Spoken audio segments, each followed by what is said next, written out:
Hello la team, hello tout le monde, hello les boss et les lady managers, j'espère que vous allez bien.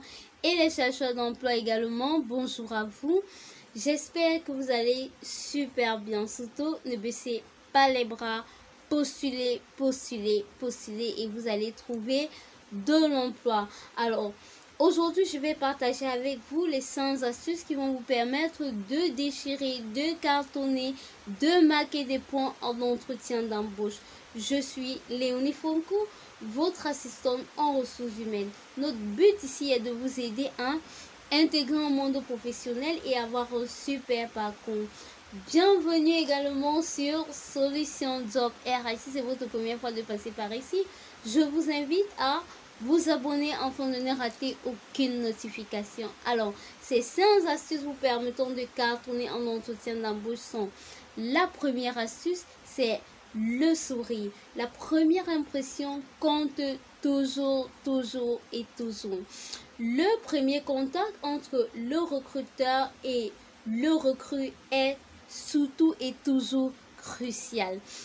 Dans la deuxième astuce, nous avons l'importance de la posture et de la façon d'être en entretien d'embauche.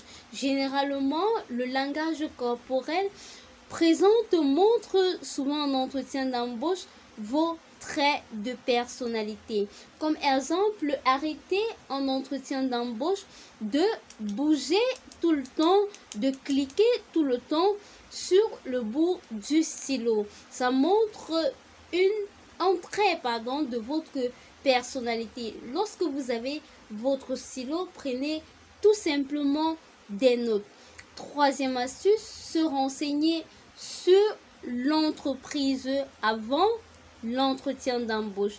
Allez également dans des sites, si vous saviez si l'entreprise a un site, allez sur Google, renseignez-vous sur l'entreprise.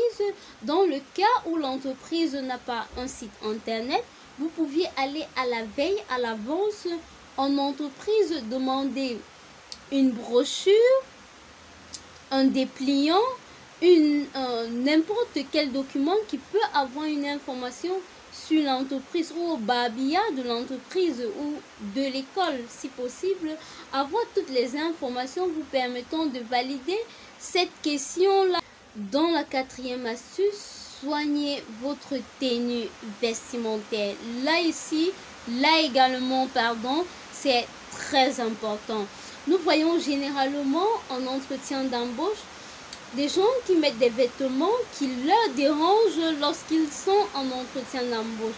Généralement des tenues avec les poitrines ouvertes qui, tout le temps à l'entretien, ne sont pas concentrés mais sont toujours en train de vouloir cacher leur poitrine. Ou encore des habits un peu trop serrés qui les empêchent également de mieux s'exprimer en entretien d'embauche.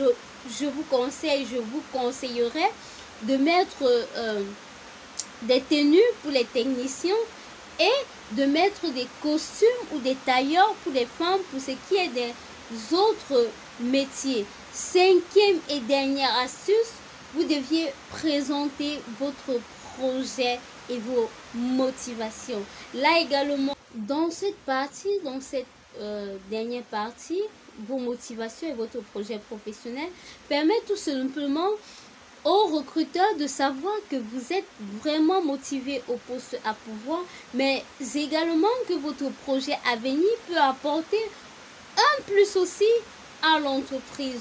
Donc, préparez à l'avance votre projet et vos motivations à présenter aux recruteurs le jour de l'entretien. Cela va vous permettre de marquer assez de points et de cartonner en entretien d'embauche.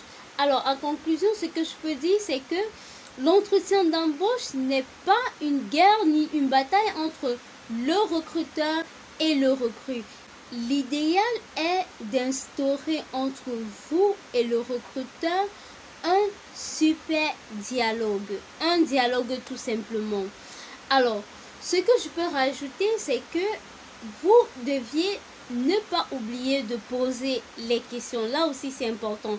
Parce que lorsque vous le faites, vous montrez votre intérêt à l'entreprise. Donc, essayez de trouver des questions que vous deviez poser automatiquement à votre recruteur. Si tu as aimé, je t'invite à laisser un pouce bleu, à commenter et à partager. Surtout à partager afin que plusieurs en bénéficient. À très bientôt.